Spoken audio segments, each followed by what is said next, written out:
policymakers and scholars would look at Australia and see us as a country of very, very radical housing policies, very radically marketised housing policies.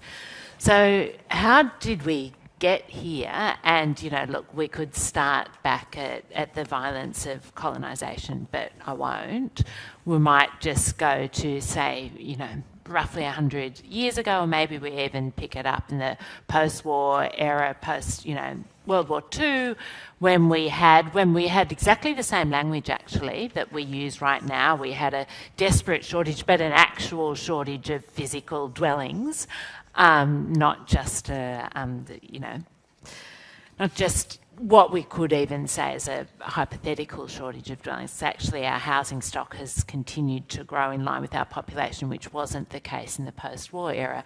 We had a government that was supporting two things. One was supporting home ownership, which was seen to be key to sort of welfare, actually, particularly welfare as people move to old age and retirement, the idea being that they would be secure in their own home and their housing costs would reduce as their income did in retirement.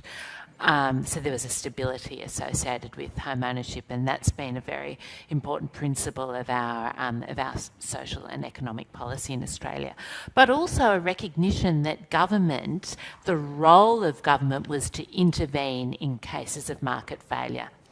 And there is not a situation that I'm aware of anywhere in the world that the market, of its own accord, delivers affordable housing for people on very low incomes at a standard that, us in the advanced, Western world should think of is appropriate. The market will deliver low-cost housing, but in Australia and even in the Netherlands and, around, the United States, United Kingdom, the standard of accommodation that's delivered by the market, and was, ever thus, ever since industrialisation, it has been an unacceptable standard.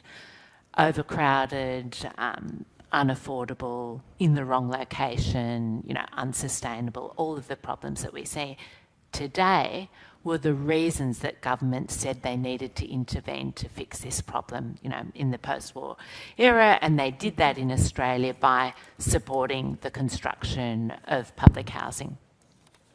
And also some other market supporting things, such as producing land, for housing development at a low enough price to moderate the market. All sorts of things that we can revisit later.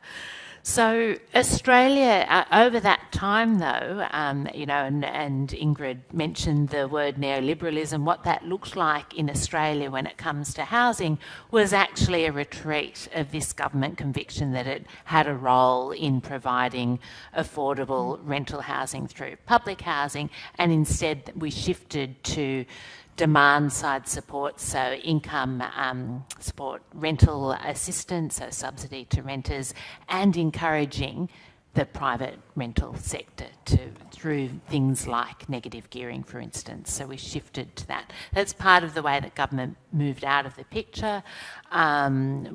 Less commitment to public housing. But at the same time, something was bubbling globally, and that was the deregulation of financial markets, so at the very same time that our government, for instance, encouraged investment in property, it became much cheaper and much easier to get finance to invest in properties. And individuals in Australia took that up. Overseas it was more big corporate investors. But that led to what we describe as the financialisation, or the global financialisation of housing. And as we know, the cheaper money is, and the easier it is to invest in property, the more people will, and that's why prices, rise.